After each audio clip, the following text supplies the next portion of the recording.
삐르릉 안녕하십니까. 진짜 너무너무 덥습니다. 요즘 시작할 때마다 덥습니다라는 말만 계속 나오네요.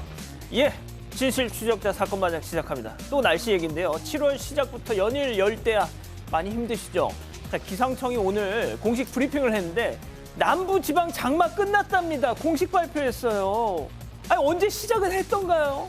이렇게 허무할 수가 있습니까? 그래도 여름에 잠시나마 덜 더운 때가 장마 때인데 해서 자, 당분간 폭염과 열대야 쭉 계속될 거라는데 역시 여름엔 이열치열 보고만 있어도 열이 확 오르는 사건 반장과 함께 하시죠. 오늘 출연자 소개해 올립니다. 예, 김하은 아나운서, 양지열 변호사, 박지훈 변호사, 김은배 전 서울청팀장 나오셨습니다. 안녕하세요. 안녕하세요. 예, 사진부터 갑니다. 만나보시죠. 자, 인천 1호선입니다. 노약자석 앉아서 마늘 까고 계십니다. 집에서 좀 까, 눈 매워 하신 이은철님. 자, 용인 고기동 별다방입니다. 중년 부부 정말 천생연분이세요. 테이블 위에 나란히 양발을 다 올리시고 쌍종 내려 하신 김지윤님. 자, 여기 햄버거집인데요. 여성 손님들 다른 매장 커피에 과자에 삶은 옥수수까지 그냥 죄다 싸와가지고 먹고 있네. 저도 손님이지만 이건 좀 아니다 하신 유희정님. 자, 어제 서울 2호선에서 임신부 배지를 단 여성분이 바로 앞에 딱 서 있는데도 한 아주머니가 임산부석에 앉아서 모른 척하고 계시더라고요. 결국 제가 한마디 했습니다 하신 정범님. 아우, 잘하셨습니다. 자, 서울 양재천 공원 산책 중에 갑자기 저렇게 나뭇가지가 툭 떨어져서 저 다쳤어요. 가지치기 좀 제대로 해주시지 하신 최영희님. 예, 모두 사랑합니다. 재미는 물론 의리로 함께하는 아세사바 뉴스 치롱. 대한민국과 전 세계 동포 가족 여러분의 시선을 모아서 출발합니다.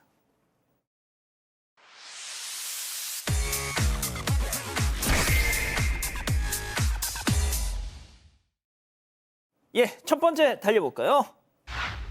예, 신지, 문헌, 상견례 후폭풍입니다. 어제 오늘 진짜 가장 화제가 되고 있는 혼성그룹 코요테 신지 씨 결혼 소식을 놓고 많은 얘기가 나오고 있죠. 일단 전해주시죠. 네, 지금 논란이 되고 있는 이 논란의 주인공 바로 가수 문헌 씨입니다. 한 라디오 방송을 통해 그룹 코요테의 멤버 신지 씨와 연인으로 발전한 뒤 내년 상반기에 결혼을 앞두고 있는데요. 신지 씨가 어제 자신의 유튜브 채널에 예비신랑 문헌 씨와 코요테 멤버들이 만나는 모습을 공개하면서 이 논란이 일기 시작했습니다. 이 자리에서 문헌 씨는 사실 결혼을 한 번 했었다면서 딸도 한 명 있다는 사실을 밝혔는데 이 얘기를 들은 김종민 백가 씨가 당황해하는 모습이 담기기도 했습니다. 이후 SNS와 온라인 커뮤니티에서 많은 이들이 결혼을 반대하는 상황인데요. 누리꾼들은 결혼 이력이나 딸의 존재보다도 영상에 드러난 문헌 씨의 태도를 지금 지적을 많이 하고 있습니다. 신지 씨를 이 친구 혹은 신지 씨의 본명인 지선이로 낮춰 부른 점, 또 자신도 가수면서 신지를 몰랐다며 코요테를 잘 모른다는 식으로 말한 점, 또 상견례 자리에 트레이닝복을 입고 오려고 했던 점 등 문헌 씨의 태도가 무례하다고 비판이 쏟아지고 있습니다. 자, 지금 말이죠. 어떤 상황이냐면요, 박 변호사님. 네. 이 대국민 사기 결혼의 대명사 왕진진 낸시랭 씨 결혼 사건, 그리고 전청조 남현희 씨 결혼 발표 해프닝까지 소환되고 있습니다. 맞습니다. 지금 많은 사람들이 좀 폭로를 지금 하고 있는 상황인데 이 문헌의 지인이라고 하는 사람들이 결혼하지 말라, 결혼을 신중히 하라, 신지 씨 이렇게 폭로하고 있는데 그중에 특히 전처의 지인이라고 하는 사람입니다. 누리꾼이긴 한데요. 이혼 사건 기록을 한번 살펴봐라, 놀랄 것이다 라고 얘기하면서 과거에 개명을 좀 많이 했대요. 이름을 3번 바꿨다고 합니다. 그것 때문에 더 문제가 되지 않느냐라고 하고 또 한 측면에서는 군생활 같이 했다고 밝힌 또 누리꾼이 있는데요. 저 사람 때문에 군생활 너무 힘들었다, 결혼 신중하라 라는 말까지 또 글까지 올렸다고 합니다. 이 신지 소속사에서는 이제 진위를 좀 따져보겠다, 밝혀보겠다 이렇게 밝혔는데 따져보겠다고 했어요? 네, 이 신지 측근에 따르면 소속사가 그 전에 전혀 몰랐던 것처럼 이렇게 보인다라고 밝히고 있는 상황입니다. 알다시피 코요테 대한민국 대표 혼성 그룹 아니겠습니까? 신지 아주 똑똑하고 아주 노래 잘하는 아주 훌륭한 가수인데 박 변호사님 개인적으로 좀 친분이 있으시죠? 방송을 같이 몇 번 했었습니다. 그래서 팬들이 걱정하고 아마 저는 잘 본인이 판단하지 않을까 생각을 해봅니다. 저는 조금 여기 그 문헌 씨라는 분이 하신 말씀 중에 좀 이해가 안 되는 게 가수 신지를 잘 몰랐다 누군지. 외국에 있었나요? 외국에서도 알 건데요. 그러니까요. 노래 너무 유명한 거 많지 않습니까? 그냥 그런 부분들이 왜 그런 의도로 얘기한 건지 그런 것들 좀 찾아봐야 될 것 같습니다. 예, 알겠습니다. 자, 다음 이어가죠. 박서준 게장 식당의 손배소입니다. 자, 배우 박서준 씨가 최근 법적 분쟁에 휘말렸다는 소식이 들렸는데요. 세상에. 자, 그런데 그 법적 분쟁의 대상이 바로 밥도둑, 게장 맛집이라면서요. 네, 맞습니다. 배우 박서준 씨가 여주에 있는 한 게장 전문 식당 주인을 상대로 소송을 제기한 사실이 밝혀져서 화제입니다. 이 식당은 2018년 박서준 씨가 출연했던 드라마인 김비서가 왜 그럴까의 촬영 장소를 제공한 곳인데요. 이 드라마에서 박서준 씨가 이 극중 여자친구인 박민영 씨의 가족에게 호감을 얻기 위해서 간장게장을 저렇게 맛있게 먹는 장면이 나왔었는데 이 가게에서 이 장면들을 캡처해서 박서준이 간장게장 폭풍 먹방한 집, 박서준도 먹고 반한 게장 맛집 이런 문구와 함께 홍보를 해왔던 겁니다. 아, 이 장면을 걸어놓고 네, 맞습니다. 5, 6년 동안 식당 안팎에 이런 문구가 쓰인 현수막을 게시할 뿐 아니라 네이버 검색 광고까지 집행을 했다고 하는데요. 저렇게 버젓이 박서준 씨 얼굴도 함께 나오고 있잖아요. 뒤늦게 이 사실을 알게 된 박서준 씨가 식당 주인을 상대로 동의 없이 초상권을 침해했다면서 재산상 손해액이 약 60억 원이라고 밝혔습니다. 식당 영업 규모와 재반 사정을 고려해서 소송에서 6천만 원을 청구한 걸로 알려졌는데요. 식당 측은 드라마 협찬사의 홍보에 드라마 사진이 이용되는 건 거래 관행이라면서 손해배상 책임이 없다고 반박했습니다. 저희 진행 PD가 저 식당에 가본 적이 있다고 지금 맛은 있다라고 일단 개인적인 의견을 밝혔는데 제가 자료를 찾아보니까 이 박서준 씨 CF 출연료가 5억 원대라고 하더라고요. 아니 5년 이상을 이거 법원 판단 어떻게 나왔을까요? 뭐 법원에서는 허락 없이 성명이나 초상을 이용하면 안 된다라고 해서 박서준 씨가 일부 승소했다라고 판단을 했는데 다만 이 식당 규모가 비교적 영사적인 거를 감안을 해서 손해배상 액수는 500만 원으로 제한을 했습니다. 이거는 이제 아마도 박서준 씨 소속사 측에서 돈을 받기 위한 것이라기보다는 이런 행위를 막겠다라는 의미가 더 크지 않을까 싶습니다. 자, 양 변호사님, 그런데 5년간 500만 원이면 아까 제가 말씀드린 것처럼 몸값 5억 원인 배우라면 이거 이 게장 맛집 이거 완전 수지 맞은 거 아니냐. 그러니까 그런데 이제 5년간 그 보통 몸값이 나올 때는 예를 들어서 그런 거죠. TV에 나간다거나 전국적으로 홍보를 할 때 그 금액을 5억 정도로 잡는 거지. 저 식당에서 예를 들어서 5억 주라고 하면 쓸 리가 없잖아요. 뭐 예. 그런 것까지 법원에서 다 감안을 한 거겠죠. 그렇군요. 자, 좋습니다. 다음 이어가죠. 자, 키오스크를 통째로. 자, 새벽 시간 무인 매장에서 벌어진 충격적인 사건 제보 영상 보시죠. 자, 무인 매장에 들어선 남성. 자, CCTV를 딱 먼저 보더니 점프해서 한번 툭. 높게도 달아났네. 자, 포기합니다. 키오스크로 몸을 휙돌려서 연장을 꺼내서 지금 나사를 빙글빙글. 근데 아무리 돌려도 덮개가 안 열려. 자, 그러니까 포기했어. 또 공구를 끼워놓고서 밖으로 나갑니다. 자, 그런데 잠시 후에 다시 또 들어오네. 자, 망치를 갖고 왔어요. 자, 차차차차차차차차. 하지만 절대 안 열려. 자, 안 열려. 자, 그러다 기계를 저렇게 흔들흔들하죠. 무게를 재보는 듯. 자, 뒤에 있던 전선을 뚝 절단.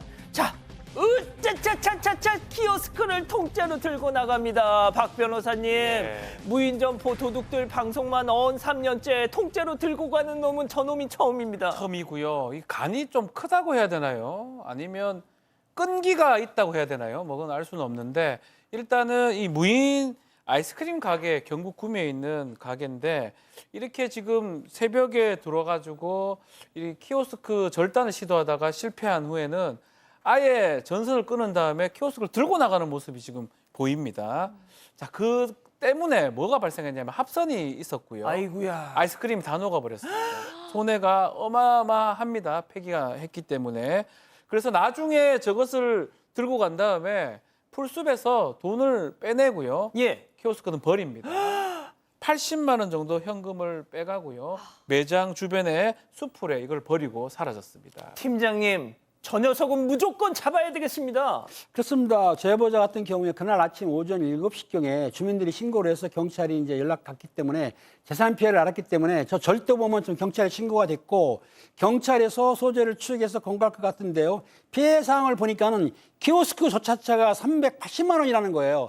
그리고 아까 전선을 끊었지 않습니까? 그러다 예. 보니까는 그 아이스크림 같은 게 녹았어요. 그 피해가 200만 원 정도. 그다음에 CCTV를 수리하는데 20만 원 정도. 그리고 중요한 거 키오스크 안에 80만 원 정도의 현금이 있었던 거예요. 680만 원 정도의 사람 피해를 났는데 일반 절도 같은 경우에는 6년이나 징역이나 1,000만 원이 벌금인데 야간 건조물 침입 절도이기 때문에 새벽 2시지 않습니까? 그래서 저 피의자를 검거하게 되면은 3년 이상의 유기징역을 취할 건데 경찰에서는 필히 추적을 해서 검거한 다음에 엄정한 처벌을 해야 될 것 같습니다. 예, 좋습니다. 자, 마지막 사연을 가보죠. 아직은 초조한 신입사원입니다. 자, 집단지성의 판단을 받아보고 싶으시다면서 제보해 주신 사연 함께 들어보시죠.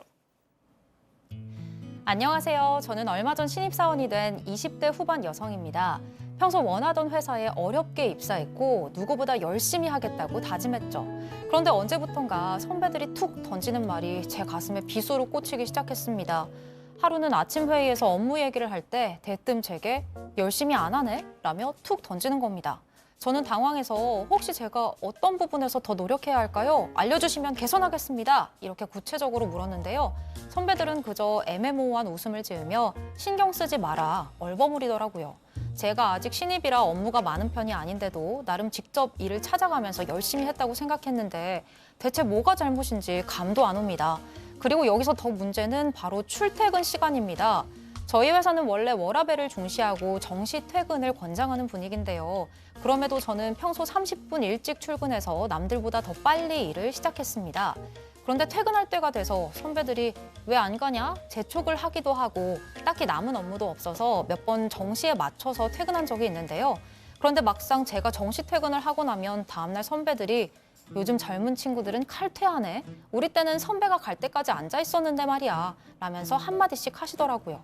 그러다 보니 점점 내가 정말 열심히 안 하고 있나 자존감도 낮아지고 선배가 가라고 해도 눈치껏 앉아 있어야 하는 건가? 어느 장단에 맞춰야 하는 건지 혼란스러워져서 퇴사까지 고민하고 있습니다. 대체 저는 어떻게 해야 하는 걸까요? 자, 기다리고 기다리셨던 푸처 핸즈업 타임 6천여 분의 우리 가족 여러분들 채팅창에 OX로 먼저 참여해 보시죠. 먼저 사연자입니다. 박지훈 계장님, 어제 저녁 5시 58분쯤엔 분명 그러셨잖아요. 하은씨 왜 안 가? 빨리 가서 데이트도 하고 그래야지. 저는 계장님을 존경하니까 말씀대로 2분 안에 다 챙겨서 6시 땡 퇴근했죠?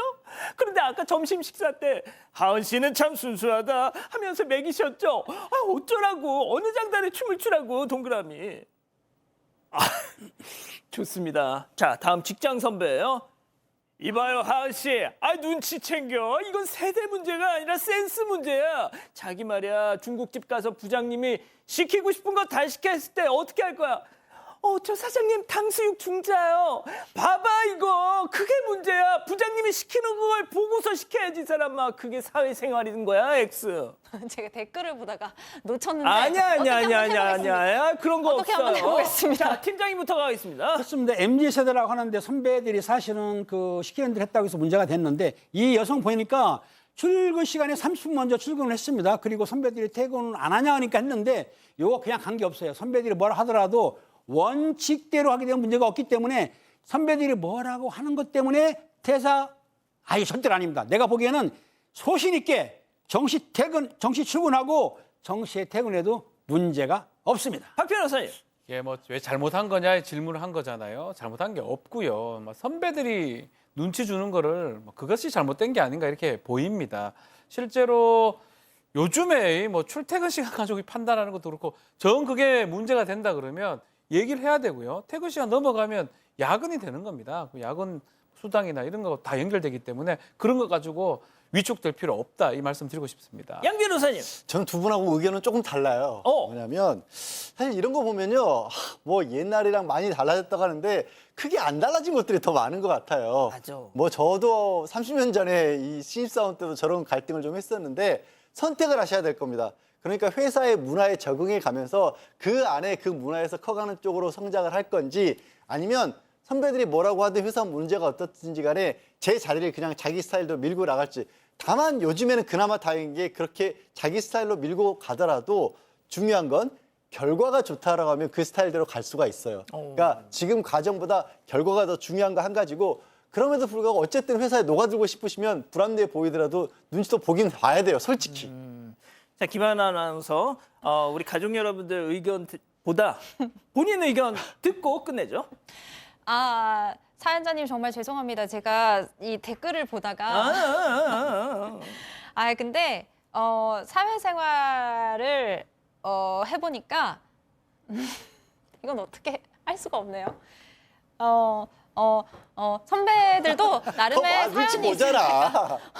제가 지금은 선배가 됐습니다. 선배들도 나름의 이유가 있을 때가 있거든요. 그 속으로는 아끼고 있을 수도 있어요. 근데 너무 힘들면 나중에 진짜 사건 반장으로 연락 주시면 제가 밥 한 끼라도 사드리겠습니다. 자, 4만 제보 메일과 카톡 제보 채널에서 많은 사연 제보 기다리고 있고요. 첫 번째 사건 이어갑니다.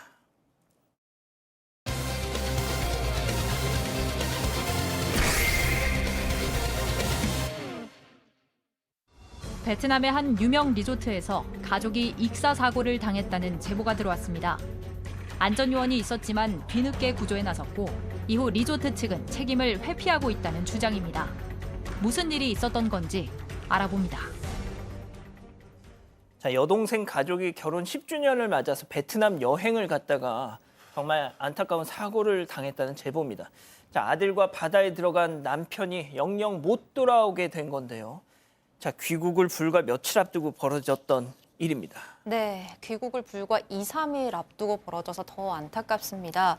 제보자의 여동생이 남편과 4살 아들 이렇게 셋이서 함께 3주 동안 휴가를 떠났습니다. 마지막 여행지가 베트남 나트랑이었고요. 유명 리조트에서 5일 동안 묵는 일정이었다고 합니다. 사고는 해변에서 일어났습니다. 귀국을 앞두고 지난달 25일에 오후 3시 20분쯤 남편은 매트리스 모양의 튜브를 들고 또 4살 아들은 구명조끼를 입고 바다로 들어갔습니다. 남편이 키 180cm 정도의 건장한 체격이고 바닷가는 수심이 얕아서 성인 종아리에서 허리 정도 깊이였다고 하는데요. 그런데 남편과 아들이 바다에 들어간 지 20여 분이 지나고 나서부터 남편이 안 보였다고 합니다. 안전요원도 뒤늦게 이 사실을 눈치채고 구조를 하기 위해서 바다로 들어갔는데요. 4살 아들을 먼저 구조하고 남편을 무트로 데려왔는데 남편의 상태가 그때부터 좋지 않았다고 합니다. 자, 그 아주 제보자께서 사고 소식 접하고 베트남으로 바로 가셨대요. 아주 어렵게 사고 당시 CCTV를 볼 수 있었답니다. 자, 그런데 그걸 입수하진 못하셨대요. 베트남 공안이 그냥 보기만 하라고 했다는 겁니다. 자, 그렇게 직접 확인했던 내용 자세히 전해주셨습니다. 먼저 체크포인트 짚어보죠. 물 위에서 CPR입니다. 직접 들어보시죠.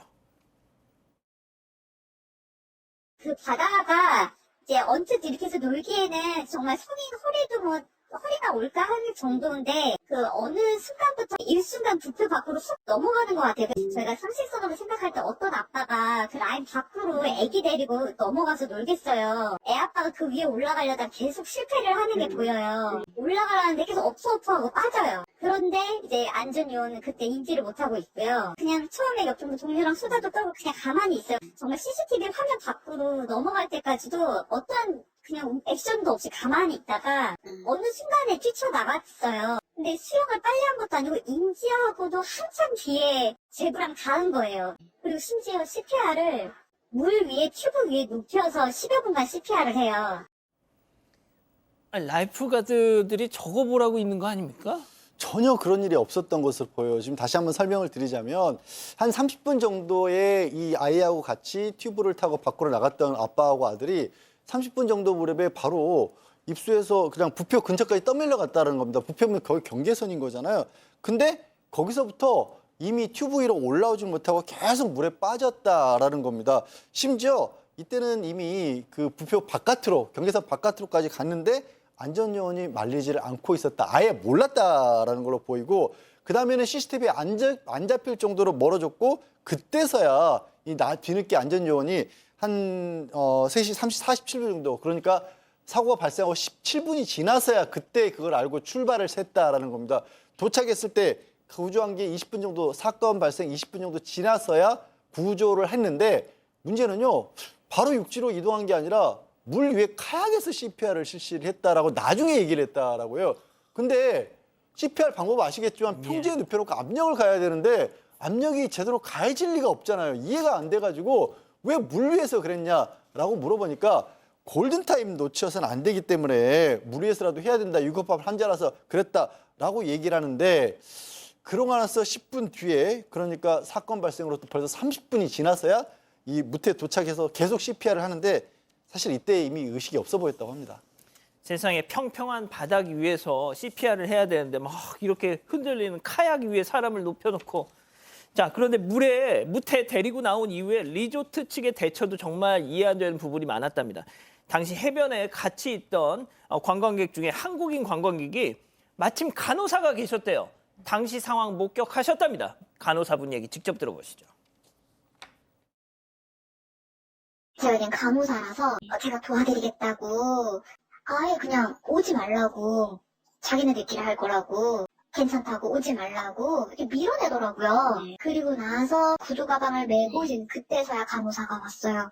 우산을 피고 막 자기네들끼리 둘러앉아서 이제 거의 보이지도 않더라고요, 남편분이. 사실 그 어떤 응급처치가 어떻게 이루어졌는지는 그들밖에 몰라요. 앰뷸런스가 너무 늦게 왔어요. 왜 앰뷸런스가 안 오냐, 전화했냐, 그랬더니 전화했다고. 근데 멀어서 30분 걸린다고. 구급차가 뭐 구급차 같지도 않아요, 사실. 무슨 봉고차에다가 그냥 침대 하나 놓는 그런 열악한 환경이었고. 아니 팀장님 간호사분이 오셨는데 그걸 밀쳐내고 뭘 자기들이 하고 있어 그걸. 그렇습니다. 그 응급 사항이 생겼을 때는 사실은 골든타임이 중요한 건데 그 제보자 목격자에 따르게 되면 사실 해변에 같은 우리나라에는 이제 빨간 조끼 입은 응급 요원들 안전 요원이 있지 않습니까? 그런데 해변에는 그 안전 요원이 없고 쓰레기 줍는 사람만 있다고 하는데요. 나중에 이제 사고를 알았던 것 같아요. 그래가지고 안전 요원들이 사고를 하는데도 설렁설렁 걷거나 사람 빠진 거야 이러면서 급한 게 없었다고 합니다. 어쨌든 시간이 지나서 저 피해자를 무트로 즉 해변을 그려냈는데 그 이제 이 목격자가 간호사니까 내가 간호사다 내가 도와드리겠다고 말을 했는데도 불구하고 그 안전요원들이 뭐라고 했냐면은 오지 마라 괜찮다 우리가 알아서 하겠다라고 하면서 그 목격자인 간호사를 밀어냈다는 거예요. 그리고 사람들이 보지 못하도록 우산을 친 거예요. 잠시 후에 사실상 빨간 구조 가방을 맨 간호사가 오긴 왔는데 그 안에서 무슨 조치를 하는지 알 수도 없었고 제일 중요한 거 자동심장 충격기 AED라고 부르지 않습니까? 그걸 했어야 되는데 목격자가 보기에는 AED가 없는 것 같아요. 그렇다고 한다면 이 사람들이 제대로 응급조치를 했나 의심이 가는 상황인 것이죠. 구급차는 언제 왔습니까? 그게 문제거든요. 계속 앰뷸런스 언제 오냐고 물어보니까 리조트 측에서는 좀 멀다, 30분 걸린다라고 계속 얘기를 했다고 하고 실제로 4시 6분에 앰뷸런스가 왔고 앰뷸런스 불렀다고 주장했고 4시 38분에 도착했다고 얘기를 했다고 합니다. 답답한 거는 그 이유입니다. 앰뷸런스 오고도 또 CPR 그 안에서 15분 했는데 사실 앰뷸런스를 해봤자 봉고차에 그냥 침대 하나 정도 있는 그 정도 수준에 불과하다고 그러고요. 결국 이동한 곳이 응급처치할 수 있는 그런 곳이어야 되는데 보건소 정도였다고 합니다. 매우 열악한 곳으로 이동을 했다라고 하고요. 자, 지금 보시는 네, 곳이 그 보건소입니다. 여기입니다. 여기를 이동하려고 앰뷸런스가 와서 했던 걸로 지금 보이는데 목격자에 따르면 이 사고 원인이 결국은 그쪽은 파도가 치는데 한쪽은 또 안 치는 곳이 있어서 봐서 이안류라고 이게 가능성이 이안류가 뭐냐면 해류가 바로 왔다가 갑작스럽게 반대편으로 가는 게 이안류라고 그러거든요. 그 이안류 증상 때문에 이런 사고가 일어났다라고 목격자는 추측을 하고 있습니다. 자, 문제는 더 있었습니다. 유족의 얘기 이어서 들어보시죠.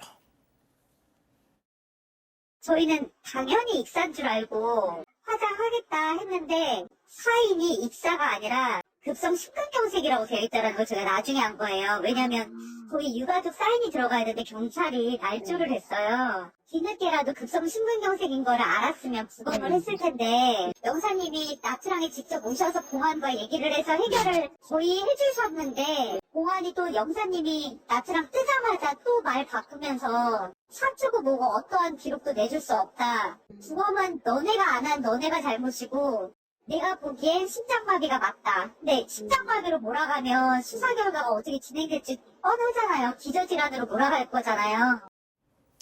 아, 정말 총체적 난국이네요. 네, 맞습니다. 유족 측의 주장에 따르면 처음부터 이 리조트 측 CCTV를 놓고 공안 허락을 받아와라, 허락 없으면 보여줄 수 없다, 비협조적으로 나왔습니다. 공안도 한참 동안 말장난을 하다가 겨우 보여주긴 했는데 그마저도 복사를 해갈 순 없고 유족 외에 열람을 원하면 아주 복잡한 절차를 거쳐야 한다고 설명을 했습니다. 심지어 유족이 옆에서 휴대전화만 들어도 휴대전화로 찍지 말아라라면서 빼앗고 검사를 하는 분위기였다고 해요. 그리고 이 4인 사망한 원인 당연히 익사라고 생각을 했고 화장을 하겠다고 했는데 나중에 사망진단서를 보니까 급성 심근경색으로 돼 있었던 겁니다. 이럴 줄 알았으면 부검을 했을 텐데 이미 늦어버린 상황인 거죠. 심지어 유가족 서명란에는 공안이 대신 서명을 한 게 들어가 있었고 정정을 하려고 영사관의 도움도 받아봤지만 공안이 다시 말을 바꾸는 바람에 어떤 기록도 내줄 수 없다 이렇게 버티고 있다고 하고요. 익사는 사고사지만 급성 심근경색이면 기저질환으로 인한 사망이잖아요. 유족 측의 말처럼. 그렇기 때문에 4인이 참 중요한데요. 유족은 리조트 측에서 책임을 일부러 회피하려고 하는 것 같다고 주장하고 있습니다. 양 변호사님, 그 아빠와 함께 바다에 빠졌던 4살짜리 아들은 지금 내가 아빠를 못 구해줬다 이러면서 자책을 하고 있답니다. 정말 있을 수 없는 일이고요. 대한민국 기준으로 따지면 이게 문제될 게 한두 가지가 아닙니다. 아까 영상을 잠깐 보셨지만 그 넓은 바닷가에 부표라고는 한 2개, 3개 정도 눈에 보이지 않을 정도로 떠 있었다라는 거고 안전요원 사고 이후에 했던 행실들 제가 말씀드렸잖아요. CPR을 카약 위에서 한다고요? 저는 그거 했다는 것 자체를 믿을 수가 없을 정도인 거고 사고 발생 1시간 만에 나타난 앰뷸런스, 그것도 앰뷸런스라고 한다라면 그게 병원도 아니고 보건소로 갔다고요? 여기서부터가 우려 과실이에요. 대수준인 거고 거기다가 좀 전에 보여주신 사망진단서에 유가족 서명을 마음대로 했다? 이건 그냥 공무소 대한민국에서 형사처벌감입니다. 이런 일들이 있었으니까 도저히 뭐 받아들일 수 없는 상황이고 사실 뭐 베트남에도 지금 휴가철이고 대한민국 국민들 참 많이 가지 않습니까? 유가족분들도 그 사실을 알고는 있었대요. 그리고 많이들 뭐 사망사고가 있기도 한다는 건 알았지만 본인들이 이렇게까지 그것도 피해도 이게 어느 항구상 납득할 수가 없는 정도니까 정말 책임감 있는 뭐 사과나 수사 이런 것들 사건 반장을 통해서라도 좀 호소하고 싶어서 이렇게 제보를 하셨다고 합니다. 베트남의 대재벌 기업이 운영하는 그 리조트였다는데 말이죠. 자, 첫 번째 사건 정리하고요. 두 번째 이어갑니다.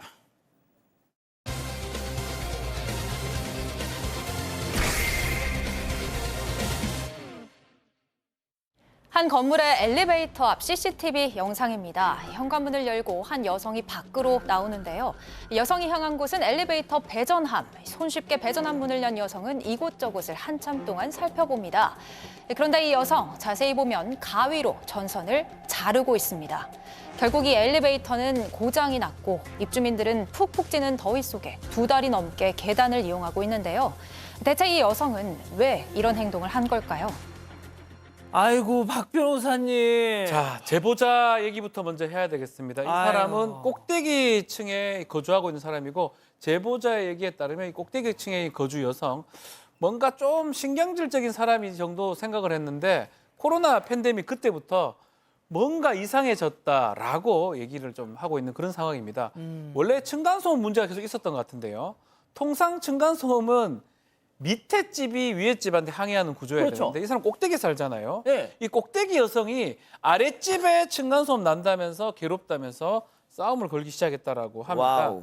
급기야는 꼭대기에서 아랫집으로 찾아가서 다짜고짜 문을 열고 소리도 지르고 머리채를 잡고 발로 차고 폭행을 했다고 하고요.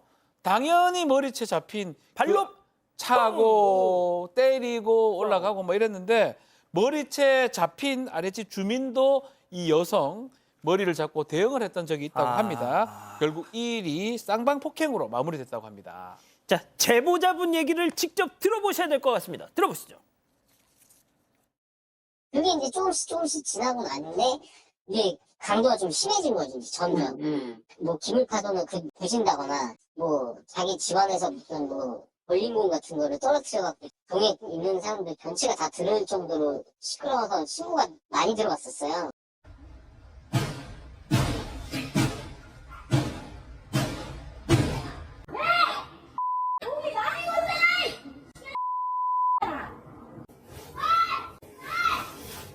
그 편의점이 있는데 편의점 앞에서도 싸움이 몇 번 났다고 얘기를 하더라고요.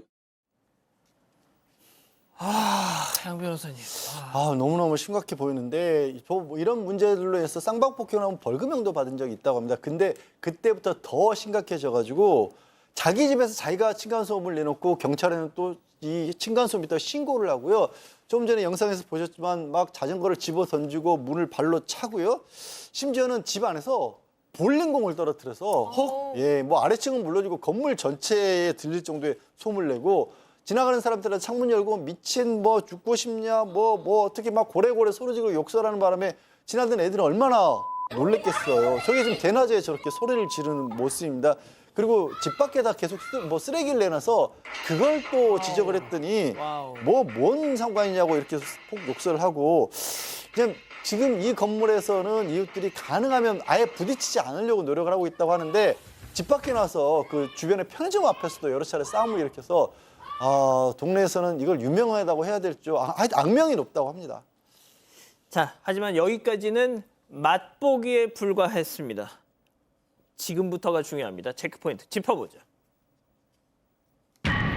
싹둑. 자, 이어서 들어보시죠. 제가 내려가는데 엘리베이터가 작동이 안 된 거예요. 그냥 단순히 고장이 난 줄 알고 이거 수리 좀 해달라고 전화를 했어요. 그래서 이제 출근을 했는데 엘리베이터 관리 사장이 저한테 문자를 보냈어요. 그 문자에 이제 그 배전판에 있는 그 절단돼 있는 그 사진이랑 이렇게 누가 훼손을 했다. 아무렇지도 않게 가위를 들고 나와서 그 배전판을 아무렇지도 않게 열고 마치 어디를 끊으면 전원이 차단되는 걸 아는 사람이냐 막 잘라나가기 시작을 하더라고요. 그걸 확대해서 보니까 그 엘리베이터 전원이 그 LED 판이 달려 있는데 그게 행위를 몇 번을 하고 나서 그게 차단이 딱 되더라고요. 와, 어떻게 살아? 얼마나 더웠겠습니까, 입주민들이. 제 제보자의 말처럼 멀쩡하던 엘리베이터가 갑자기 작동이 안 돼서 고장 신고를 한 게 4월 25일이었습니다. 다음 날 관리자에게 연락을 받았는데 관리자가 엘리베이터 배전함 내부 전선이 끊어진 사진을 보내주면서 누군가 엘리베이터를 훼손했으니까 경찰에 신고를 하셔라라고 말을 해줬습니다. 입주민들은 꼭대기층 여성을 범인으로 생각을 하긴 했지만 물증도 없고 이 경찰이 지문과 DNA를 채취해가긴 했어도 CCTV 영상 같은 정확한 증거가 없어서 끝내 범인을 잡지는 못했습니다. 결국 입주민들이 직접 수리비 500만 원을 모아서 이 엘리베이터를 고쳤는데요. 그게 7월 1일입니다. 그러니까 약 2달이 좀 넘게 지난 후에 이제 엘리베이터를 고친 거예요. 그리고 엘리베이터 앞쪽으로 CCTV를 설치했는데요. 다음 날 또 고장이 납니다. 역시나 범인은 꼭대기층 여성이었고요. 이번엔 CCTV에 7월 2일 오전 6시쯤 여성이 집에서 가위를 가지고 나와서 배전함 문 열고 전선 자르는 이 영상이 이렇게 찍혀 있었습니다. 수백만 원 들여서 겨우겨우 고쳐놨더니 저렇게 딱 또 고장을 내더라. 그렇습니다. 참다 못한 제보자는 경찰에 신고를 하고요. 시사 프로에서 가장 유명한 JTBC 사건 반장이 제보를 했습니다. 제보를 했는데요. 그 황당한 건 뭐냐면 사건 반장이 제보를 하고 오전 11시쯤에 제작진하고 지금 대화를 통화하는 중인데 이 여성이 나오더니 또 엘리베이터에 가서 배전함을 열고 가위로 더 짧게 싹둑 확실하게 심하게 훼손을 했던 겁니다. 제보하고 있는 와중에 리얼타임으로. 그렇죠. 아주 제대로 했는데 그러다 보니까 주민 같은 경우에는 엘베를 못 타니까 계단을 걸어서 이용하는 고통이 생겼고요. 그리고 근데 이 이유가 있습니다. 이 여성이 엘리베이터를 그렇게 훼손한 이유가 자기는 엘리베이터하고 CCTV에서 고주파가 나온다는 거예요. 고주파가 나왔기 때문에 자기를 괴롭히고 죽일 것 같다. 이런 생각도 있고 또 예전에 보게 되면 아마 환청이 들린다고 그런 말도 했을 뿐만 아니라 아까 말한 대로 아래층하고 싸웠지 않습니까? 층간 문제로 참 말도 안 되는 거 싸웠어요. 그러다 보니까 이 여성이 정신적으로 문제가 있는 것 같다고 보여집니다. 박 변호사님, 저희한테 제보해 주시는 분들 정말 많으신데 몇몇 분들 중에 지금 도청당하고 있다. 그런 분도 좀 있죠. 주파수를 보낸다. 해킹당한다. 자, 이게 지금 당일이거든요. 당일 저런 사고를 하고 있으니까 11시 40분 정도에 경찰이 출동을 했다고 합니다. 다만 여성이 문을 안 열어줘서 결국은 들어갈 수 없었는데 그 초등학교 아이가 여성의 아이가 하교에서 들어갈 때 그럴 때 같이 들어가서 지금 여성을 지금 아이가 있구나. 체포한 그런 상황입니다. 그래서 결국 4월 달에 엘리베이터 훼손했던 거 또 이번에 훼손했던 거 합쳐서 손괴인데 계속 반복되고 있거든요. 구속영장을 신청할 계획인데 일단 현재 이 정신적 문제로 강제 입원된 상태인데요. 저기가 사실 꼭대기입니다. 엘리베이터 누가 제일 많이 씁니까? 누가 제일 많이 쓰냐면 맞아. 제일 위에서 제일 많이 쓰거든요. 본인도 고장 나면 큰 불편이 날 걸 알면서도 이렇게 하는 걸 봤을 때는 정신적으로 좀 문제가 있는 게 아니냐. 그래서 지금 입원된 그런 상황입니다. 자, 지금 현재 이 시각은 지금 병원에 입원한 상태이긴 한데 강제 입원 얼마 못 있잖아요. 그러게요. 제대로 치료를 해야 되는 상황이 아닐까 싶습니다. 입주민들도 지금 상황이 계속 안 좋아졌었고 아까 보신 것처럼 엘리베이터 고장내고 반나절 만에 또 고장내는 그런 상황이라서 어디까지 이 상황이 심각해질지 걱정이고 제작진이 이 입주민들에게 연락을 해서 뭐가 걱정이냐고 물어봤더니 사건 반장에 가끔 그런 경우 나오잖아요. 방화. 상상도 하기 싫지만 혹시 그런 일까지 저지를까 봐 걱정을 하고 앙심을 있다고. 품고. 예. 저는 초등학생 딸이 있다니까. 그게 제일 무서워. 저는 이게 너무 참 무섭습니다. 그리고 저 엘리베이터 수리비만 1, 2차 합쳐서 2,700만 원이 들었대요. 저기에 거주하시는 분들이 집마다 각 가정마다 200만 원씩 부담을 해야 된다라고 하고 이거 여성 부모가 수리비 주겠다라고 말씀을 하셨다고 하는데 강제할 수는 없는 거거든요.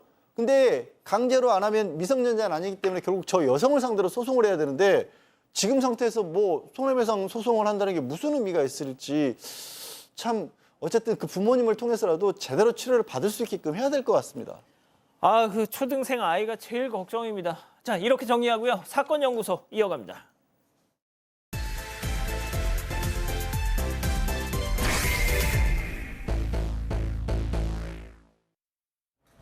한 남성이 여직원을 도와서 물품 창고 정리에 나섭니다.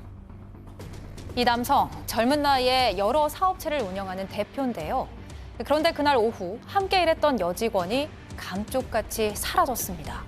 오늘 사건 연구소의 키워드, 청년 사업가의 비밀입니다. 자, 2013년 양 변호사님 여직원이 갑자기 사라졌습니다. 네, 2013년 9월 10일이었고 서울 강남의 한 회사에서 미 의원이 그 회사 창고 문을 청소하러 열었다가 여성이 쓰러지는 충격적인 모습을 발견을 했습니다. 이미 숨진 상태였고요. 머리에 크게 다친 흔적 그리고 팔 다리에 타박상도 있었는데 머리 손상으로 일단 이 사인이 나왔습니다.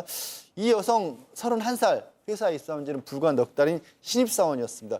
그 발견 당시에는 그 회사 모든 직원이 다 외근 중이었는데 이 여성만 혼자 남아 있었던 거고 전날 오후부터 연락이 안 됐던 상태, 사라졌던 상태였다고 합니다. 자, 회사 CCTV에 그런데 수상한 사람이 포착이 됩니다. 네, 지금 CCTV 영상 함께 보시겠습니다. 네, 보여주시죠. 지금 보시는 건 지금 보이죠? 시신이 발견되기 전날의 실제 CCTV 영상인데요. 흰 셔츠를 입은 남성 보이고 또 검은 상의를 입은 저 피해 여성이 창고를 오가면서 물건을 정리하고 있습니다. 그런데 잠시 뒤 여성이 마지막으로 창고에 들어간 지 10분 후에 남성이 검은 손에 이 장갑을 낀 채 큰 비닐봉지를 들고 등장을 합니다. 네, 자, 비닐봉지를 그리고 다시 꺼내고 들어가요. 있죠. 네, 이후에 피해 여성의 모습이 더 이상 보이지 않았습니다. 이 남성의 정체, 바로 피해 여성이 근무하던 숯 가공업체의 대표인 30살 김 씨였는데요. 경찰이 김 씨 주거지 인근에서 회사 상호가 적힌 수상한 박스를 발견을 했습니다. 그 안에 피해 여성의 혈흔이 묻은 둔기와 장갑, 셔츠가 들어 있었고요. 경찰은 이 증거들을 토대로 업체 대표 김 씨를 긴급 체포했습니다. 자, 앞서 보신 영상에서 여직원은 들어갔습니다. 다시 나오진 않았습니다. 영영 나오지 않았습니다. 자, 이 여직원과 회사 대표 두 사람 사이에 무슨 일이 있었던 걸까요? 이 가해자 김 씨 대표 얘기 직접 들어보시죠. 어쩌다가 알게 되셨는지 좀 설명해 주세요.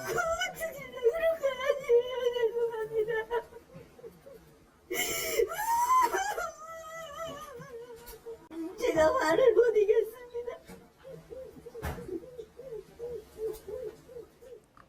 자, 지금 저 모습 계속 기억해 주십시오. 마지막까지 어떤 상황이 이어질지 말이죠. 자, 일단 홧김에 살해했다. 그래서 가해자 같은 경우에는 김 씨인데요. 나이가 30세면서 세 개의 업체를 운영하며 연 매출 8억 원 상단을 올리는 성공한 사업가로 알려져 있는데요.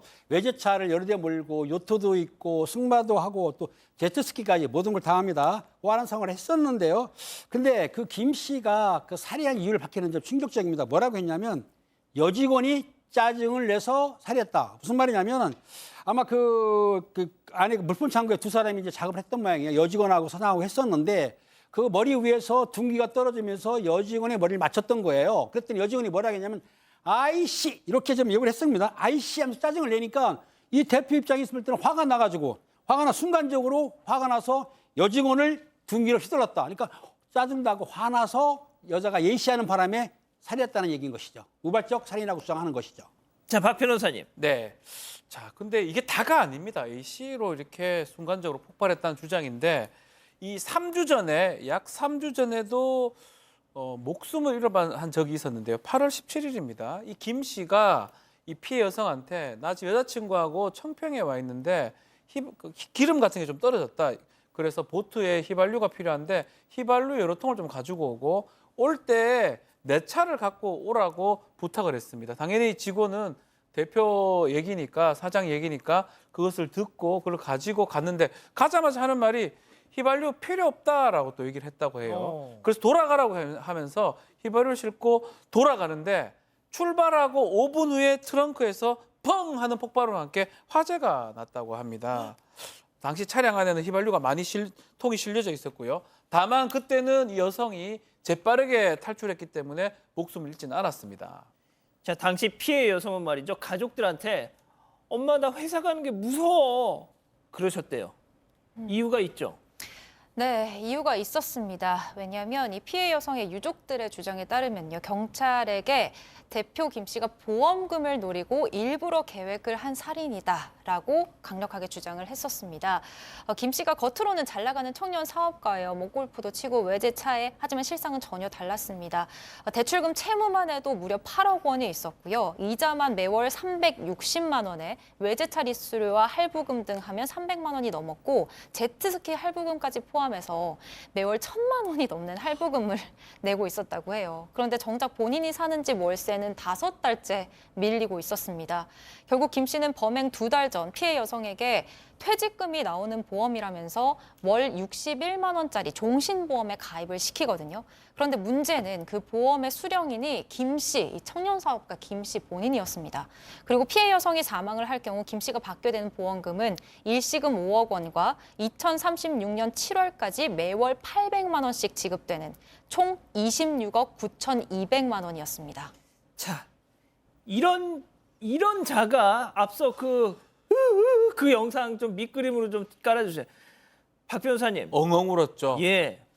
법정에 서서도 저 몸 들썩이는 것도 보시죠. 목소리도 막 계속 우는 그런 목소리인데 자신에 대한 모든 혐의를 완강하게 부인합니다. 그러면서 아니 혈흔에 묻은 둥기는 뭐냐 하니까 누군가가 조작한 거라고 이렇게 부인을 하기도 했고 주장을 하기도 했고요. 그 왜 죽었느냐 하니까 창문으로 침입해서 누군가 죽인 거 아니냐. 나는 아니다. 또 피해 여성이 혹시나 혼자 넘어져서 뒤통수 부딪혀 사망한 거 아니냐. 이런 엉뚱한 황당한 주장을 하기도 했다고 합니다. 그래서 이제 그 보험금이 살해 동기일 것 같아서 보험금 관련해서는 피해자 복지를 해서 가입한 거지. 그러면서 결국은 이 보험금 청구권을 유족한테 끝까지 양도도 하지 않았다고 합니다. 자, 양 변호사님. 이자가 말이죠. 당시에 여자친구가 있었다잖아요. 네. 본인이 살해한 그 직원과 거의 동년배입니다. 동갑내기입니다. 예? 참 이자가 그런 식으로 지금 여성을 해치고 나서도요. 18시간이나 그냥 방치해뒀고요. 그 사이에 뭐라고 다녔냐면 예. 좀 전에 여자친구 얘기했죠. 예. 그 여자친구 만났고요. 경영자 아카데미라는 데 나갔고요. 또 동무모임도 가졌습니다. 그러고 잡힌 거예요.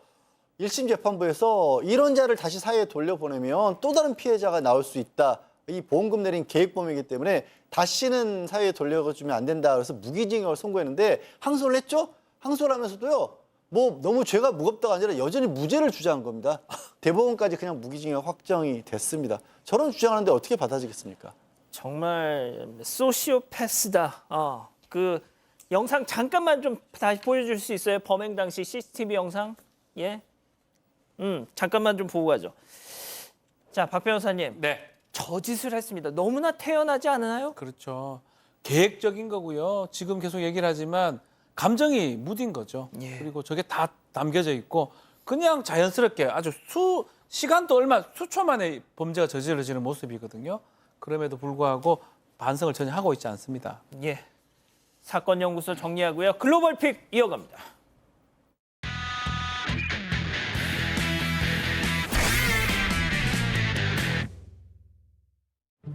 평화로운 점심시간입니다. 이 손님들이 식당 안을 돌아다니고 있는데요. 이때 모두가 바깥을 돌아봅니다.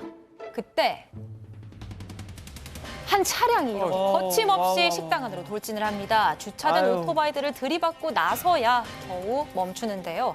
식당 안이 완전히 아수라장이 됐고 아유. 입구에 차에 친 남성이 넘어져 있기까지 합니다. 아, 어제 이 대관령 휴게소 돌진 사고랑 또 좀 비슷하다. 네, 그렇습니다. 안타깝게도 이 사고로 한 명이 사망하고 한 명은 다리를 다쳤습니다. 저 차는 이미 오토바이 4대를 친 상태에서 식당까지 돌진을 한 거였는데요. 운전자는 졸음 운전을 했다고 주장했습니다. 자세한 사항은 현재 조사 중입니다. 예, 다음 이어갑니다. 자, 가족들이 거실에 앉아서 편안하게 쉬고 있는데 자, 그 가운데로 보입니까? 웬 동물이 우다다다다다 들어옵니다. 다들 깜짝 놀라더니 의자 위로 올라가서 몸을 피합니다.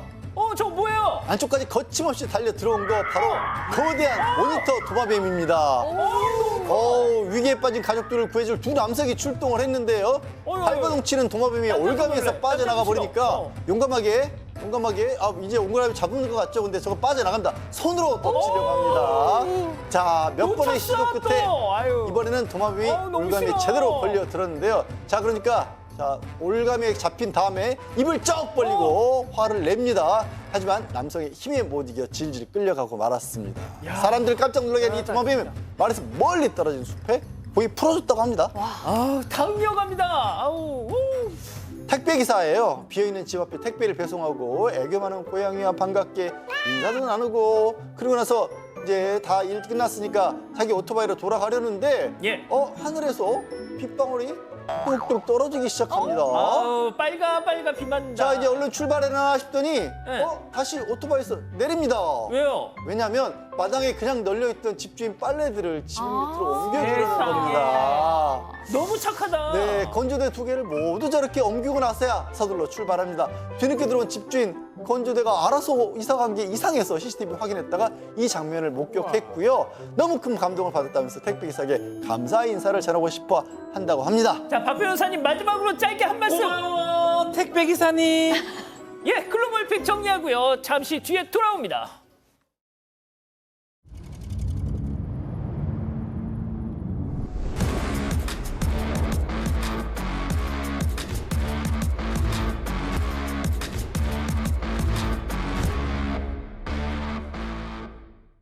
여보, 내 뉴케어 못 봤어? 잘 좀 찾아봐. 아침 대신 먹으려고 한 건데 나와봐. 그게 왜 없어? 분명 있었는데. 또 그러잖아. 균형 잡힌 영양 설계로 온 가족의 영양을 채우다. 뉴케어. 경계를 넘어선 드라이빙. 빛으로 완성된 스타일. 시선을 사로잡는 디지털 스테이지. 더 뉴 아우디 A5. 가까운 아우디 전시장에서 만나보세요. 아이가 다쳤어. 마데카솔 출동. 상처엔 진물엔 마데카솔로 성공. 옛설 칫솔 마데카솔. 예, 사랑하는 사건 반장 가족 여러분, 시원한 밤 보내시고요. 저희는 내일도 사반 750 저녁 7시 50분에 다시 옵니다. 안녕히 계십시오.